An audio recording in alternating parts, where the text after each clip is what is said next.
जय हिंद फ्रेंड्स। 17 अगस्त 2024 यूपीएससी के थ्रू एक नोटिफिकेशन आता है। ये नोटिफिकेशन अलग अलग मिनिस्ट्रीज में 45 पोस्ट को फिल करने के लिए आता है, लेकिन ये जो पोस्ट फिल होनी थी ये सारी पोस्टें लैटरल एंट्री के थ्रू पोस्ट होनी थी। अब ये लैटरल एंट्री क्या होती है, इस पे किस तरीके से रिक्रूटमेंट होता है, उस पर अभी हम लोग चर्चा करेंगे आगे।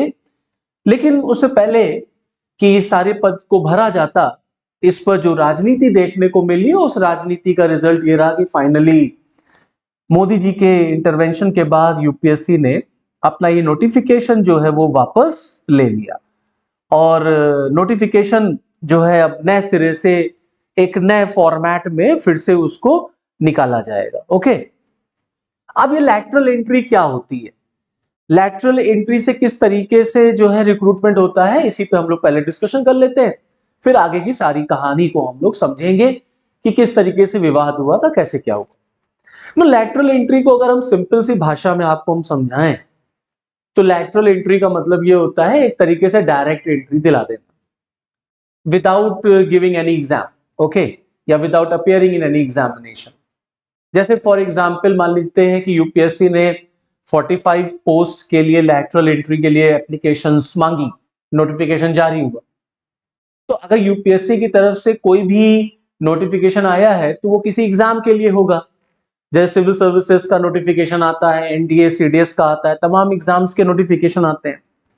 तो अगर आपको यूपीएससी का एग्जाम देना, मतलब सिविल सर्विसेज का एग्जाम अगर आप दे रहे हैं तो आपको जो है फॉर्म फिल करना होगा, उसके बाद प्री मेंस और इंटरव्यू देना होगा, तब आप क्वालिफाई कर जाएंगे तो आप जो है वो सिविल सर्विसेज में या सिविल सर्वेंट के लिए सिलेक्ट हो जाते हैं। ऐसे ही आप एनडीए सीडीएस के लिए जाते हैं या तमाम एग्जाम्स के लिए हमारे देश में इसी तरीके से जाया जाता है। अलग अलग आयोग हैं, अलग अलग आयोग की तरफ से ऐसे नोटिफिकेशंस आते हैं। लेकिन जब लैटरल एंट्री के लिए नोटिफिकेशन जारी होता है या एप्लीकेशंस मांगी जाती हैं तो उसमें ऐसा कोई एग्जाम नहीं होता कि प्री या मेंस जैसा आपको कोई एग्जाम देना है। एक इंटरव्यू के थ्रू हम स्क्रूटनी कर लेते हैं और लोगों का सिलेक्शन कर लेते हैं। तो अलग अलग पोस्ट पर 45 पोस्ट के लिए लैटरल एंट्री के लिए ये नोटिफिकेशन जारी हुआ था। अलग अलग मिनिस्ट्रीज में ज्वाइंट सेक्रेटरी डायरेक्टर के पद के लिए ये नोटिफिकेशन इशू हुआ था, जहां पर गवर्नमेंट ऑफ इंडिया क्या करती है कि एक्सपर्टीज को फाइंड आउट करती है। एक्सपर्टीज को फाइंड आउट करने का मतलब होता है हमको एक स्पेशलाइज्ड पर्सन चाहिए, बेस्ट ब्रेन, बेस्ट टैलेंट चाहिए होता है हमको मंत्रालय में ज्वाइंट सेक्रेटरी पद पर सर्व करने के लिए।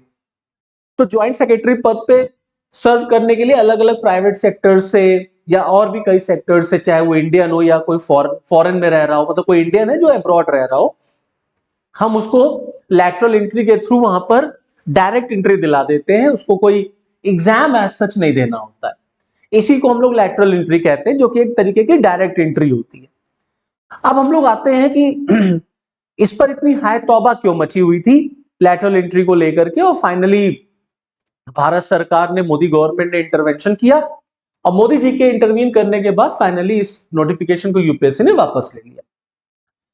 दरअसल हुआ यह कि जब ये लैटरल एंट्री का नोटिफिकेशन इशू हुआ तो जो अपोजिशन के मेंबर्स थे, स्पेशली आपके जैसे Rahul Gandhi, for example Akhilesh Yadav, Tejashwi Yadav, for example Mayawati ji, इन लोगों ने इस पर जो है अटैक करना शुरू किया। और उनका ये कहना था कि इस तरीके के स्टेप से हम एक तरीके से जो है दलित, आदिवासी और जो हमारे जो है रिजर्व्ड कैंडिडेट के लोग हैं उनके अधिकारों पर हम एक तरीके से डाका डालते हैं या उनको हम वंचित रख रहे हैं।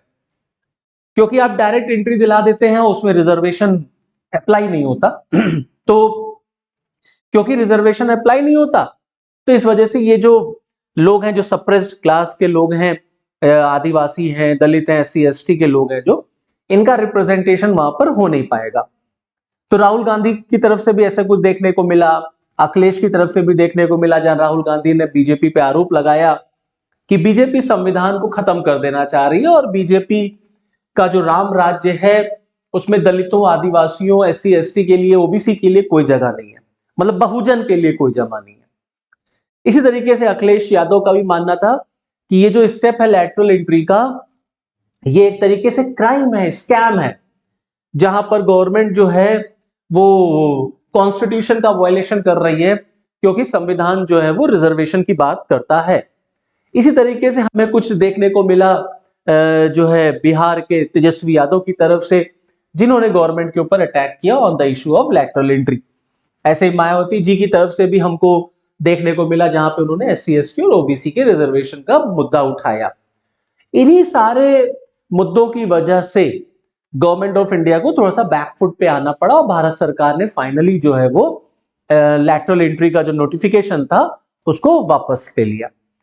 एक ये बहुत बड़ा इशू है रिजर्वेशन वाला, जिसने जो है वो बीजेपी को, मोदी जी को थोड़ा सा एक बार फिर से सोचने पर मजबूर किया कि हम एक बार फिर से सोचें, एक बार फिर से देखें कि कहीं हमसे कोई गलती तो नहीं हो रही है।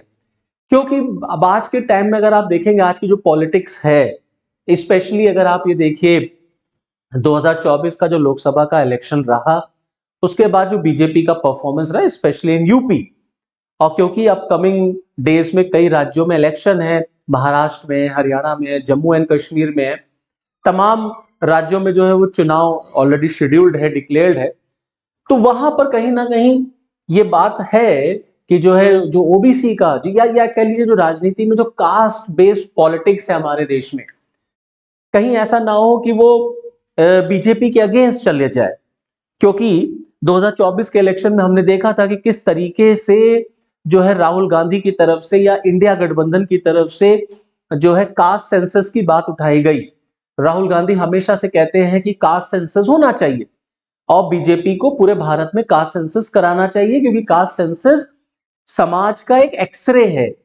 उससे ये पता चलेगा कि कितने लोग कहां पर रह रहे हैं, इनका उनका अपना ये मानना है कि कास्ट बेस्ड सेंसस होना चाहिए। तो आज हम ये देखते हैं कि भारत की राजनीति में जो कास्ट पॉलिटिक्स है वो हमको बड़ा इंपॉर्टेंट रोल प्ले करते हुए दिखाती है, जिसको हम लोग कहते हैं कि देश की राजनीति जो है कहीं ना कहीं फिर से जो है वो कमंडल से मंडल की तरफ होती हुई जा रही है।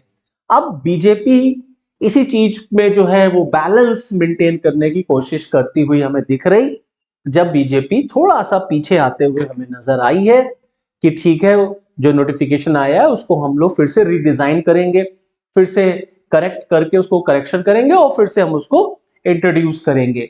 क्योंकि बीजेपी को मंडल को भी देखना है, उसको भी साधना है और कमंडल को भी साधना है। जब हम कहते हैं कमंडल की राजनीति, तो कमंडल की राजनीति हमें देखने को मिली थी 90s के डिकेड्स में, जब अयोध्या वाला इशू जो है वो पॉलिटिक्स में डोमिनेट करता था, that is your Ram Janmabhoomi and Babri मस्जिद वाला जो इशू था। उसी समय कमंडल के साथ साथ मंडल की राजनीति भी हमें देखने को मिली, जब ओबीसी रिजर्वेशन जो है मंडल आयोग की जो रिकमेंडेशंस थी वो इंप्लीमेंट हुई थी। तब से ये मंडल और कमंडल की राजनीति हमें देखने को मिलती है। तो हम ये कह सकते हैं कि जो राहुल गांधी वाला जो ग्रुप है वो कहीं ना कहीं मंडल की राजनीति करता हुआ हमको नजर आ रहा है, और बीजेपी के ऊपर आरोप लगता है कि बीजेपी हमेशा कमंडल की राजनीति करती है, मतलब हिंदुत्व की राजनीति करती है। अब बीजेपी के लिए ये एक बहुत बड़ा इशू है कि उसको कैसे इस परसेप्शन को तोड़ा जाए, क्योंकि बीजेपी ये दिखाना चाहती है, कोशिश करती है दिखाने की कि बीजेपी भी जो है कहीं ना कहीं वो मंडल में बिलीव करती है, मतलब कास्ट में बिलीव करती है और कास्ट पॉलिटिक्स या कास्ट बेस्ड रिजर्वेशन होना चाहिए। जैसा कि अभी हमने देखा था जब सुप्रीम कोर्ट का ऑब्जर्वेशन आया एससी एसटी रिजर्वेशन पर, तो उसमें भी जो है वो गवर्नमेंट ऑफ इंडिया की तरफ से ये स्टैंड क्लियर किया गया कि रिजर्वेशन में कोई भी छेड़छाड़ नहीं की जाएगी। तो ये हमें परसेप्शन या ये साफ एक तरीके का आइडिया हमें ये दिखता है कि जो मंडल की जो राजनीति है वो किस तरीके से आज के टाइम में बड़ा एक इंपॉर्टेंट रोल प्ले करती हुई नजर आ रही है। मतलब जब हम जाति को ज्यादा महत्व हम दे रहे हैं, तो ये जो लैटरल एंट्री का जो नोटिफिकेशन वापस हुआ है, इसमें भी कहीं ना कहीं वो है इशू कि कहीं ऐसा तो नहीं है कि आने वाले चुनाव में ये हमारे अगेंस्ट चला जाएगा। तो बीजेपी ने इसको वापस ले लिया एक मैसेज देने के लिए। अब रही बात इस बात की कि बीजेपी जो है वो मंडल को पकड़ती है कि कमंडल को पकड़ती है, आइए हम इस पर भी एक बार चर्चा करते हैं। तो अगर हम आपको बताएं कि देखिए जो मोदी 3.0 है, मतलब जो थर्ड टर्म है मोदी जी का, अगर हम उसमें देखें तो आप देखिए कि टोटल उसमें 10 दलित मिनिस्टर्स आपको देखने को मिलेंगे, 5 रिलीजियस माइनॉरिटीज के मिनिस्टर्स आपको देखने को मिलेंगे, बट कोई मुस्लिम मिनिस्टर आपको देखने को नहीं मिलेगा। जहां तक रही बात ओबीसी की, तो खुद प्राइम मिनिस्टर श्री नरेंद्र मोदी तो बहुत बड़ा चेहरा है, सबसे बड़ा चेहरा है वो सरकार में, क्योंकि वो खुद ही ओबीसी कम्युनिटी से आते हैं। साथ ही साथ में जो थर्ड टर्म में अगर हम बात करें तो 27 ओबीसी मिनिस्टर इस समय गवर्नमेंट ऑफ इंडिया में शामिल हैं, और टोटल अगर मिला ले ओबीसी एससी एसटी तो 42 मिनिस्टर्स आर देयर। तो 27 मिनिस्टर्स ओबीसी में, जो कि एक लार्जेस्ट टेन्योर या ये कह लीजिए कि एक लार्जेस्ट नंबर देखने को मिलता है। इससे पहले इतने ओबीसी मिनिस्टर्स हमको कहीं देखने को नहीं मिले। तो कुल मिलाकर के इस तरीके की राजनीति या इस तरीके से जो दबाव बना, उस पे गवर्नमेंट को बैकफुट पे आना पड़ा और लैटरल एंट्री के नोटिफिकेशन को वापस लेना पड़ा। एक बात। दूसरी बात यह है कि क्या लैटरल एंट्री का जो ये परसेप्शन या जो कॉन्सेप्ट है, क्या this is the new concept for India, या बीजेपी या मोदी गवर्नमेंट इसको लेके आई? तो ऐसा नहीं है। मैं यहां आपको बताना चाहूंगा कि हमारे देश में इस तरीके का जो कॉन्सेप्ट है वो राइट फ्रॉम इंडिपेंडेंस देखने को मिलता है। नेहरूवन एरा में भी आपको देखने को मिलेगा। सिंस नेहरू गवर्नमेंट अलग अलग सरकारों ने लैटरल एंट्री कराई है। बस फर्क इतना था कि पहले ये टॉप मोस्ट जो है पोजीशन पे होता था, सेक्रेटरी लेवल पर। अभी क्या है, मोदी गवर्नमेंट क्या है, मिडिल लेवल पर आ गया है। ये फर्क है थोड़ा सा। तो अगर आप नेहरू गवर्नमेंट भी देखेंगे, जो देश आजाद हुआ था, तो उस समय भारत की ब्यूरोक्रेसी में ऑफिसर्स कम आते थे। मतलब गवर्नमेंट को जो ऑफिसर्स चाहिए थे वो उतने मिल नहीं पाते थे। तो भारत सरकार इस तरीके से लैटरल एंट्री जैसा, डायरेक्ट एंट्री जैसा कॉन्सेप्ट उस समय भी इंट्रोड्यूस करती है। फिर यही हमको डॉक्टर मनमोहन सिंह के टाइम में भी देखने को मिलता है, और यही हमें बीजेपी के भी टाइम में देखने को मिल रहा। जब 2017 में नीति आयोग ने लैटरल एंट्री का रिकमेंडेशन गवर्नमेंट ऑफ इंडिया को दिया, मोदी गवर्नमेंट को दिया, तो ये कहा जा सकता है ये कोई नया कॉन्सेप्ट नहीं है। जैसे फॉर एग्जांपल अगर मैं कुछ नाम आपके सामने रखूं, तो आप देखें, जैसे फॉर एग्जांपल मनतोष सोदी जो है, ये भी कोई ब्यूरोक्रेट नहीं थे, लेकिन he was the secretary of heavy industries Nehruvian era में। इसी तरीके से वी कृष्णमूर्ति, इनको आप देखेंगे, इन्होंने बहुत सक्सेसफुली भेल प्लस सेल जैसी कंपनी जो गवर्नमेंट की जो पीएसयूज है उनको रन किया। ये भी लैटरल एंट्री के थ्रू आए थे। ऐसे आईजी पटेल साहब जो कि इकोनॉमिक अफेयर के सेक्रेटरी रहे, आरबीआई के गवर्नर रहे। फिर ऐसे डॉक्टर मनमोहन सिंह आप देखेंगे, वो भी आरबीआई के गवर्नर रहे, economic adviser to government of India थे। फिर नामबियार साहब, उनकी भी लैटरल एंट्री हुई थी। फिर मोंटे सिंह अलूवालिया हो गए, सैम पिट्रोडा हो गए, तमाम। अब लास्ट अगर आप देखें तो फॉर एग्जांपल जैसे आपके रघुराम राजन, तो ये तमाम ऐसी पर्सनालिटीज रही हैं जो right from the independence, from government to government हमें लैटरल एंट्री के थ्रू बड़े बड़े पदों पर देखने को मिलता है। तो कोई ये बीजेपी का या प्रेजेंट मोदी गवर्नमेंट का कॉन्सेप्ट नहीं, बस इतना है कि हाँ अभी इसको मिडिल लेवल पे कर दिया गया, पहले ये जो है टॉप मोस्ट लेवल पर होता था। तो कुल मिलाकर के ये कहा जा सकता है कि अभी तो फिलहाल जो कास्ट बेस्ड पॉलिटिक्स जिस तरीके से देश में चल रही है, उसने बिल्कुल जो है वो गवर्नमेंट को थोड़ा सा बैकफुट पे जाने को मजबूर किया है। अब आगे देखते हैं किस तरीके से नया जो नोटिफिकेशन है वो आएगा। कहा जा रहा है कि उसमें रिजर्वेशन को इंट्रोड्यूस किया जाएगा, रिजर्वेशन के साथ नया नोटिफिकेशन आएगा। तो जब आएगा तब देखा जाएगा। तब तक के लिए धन्यवाद। जय हिंद।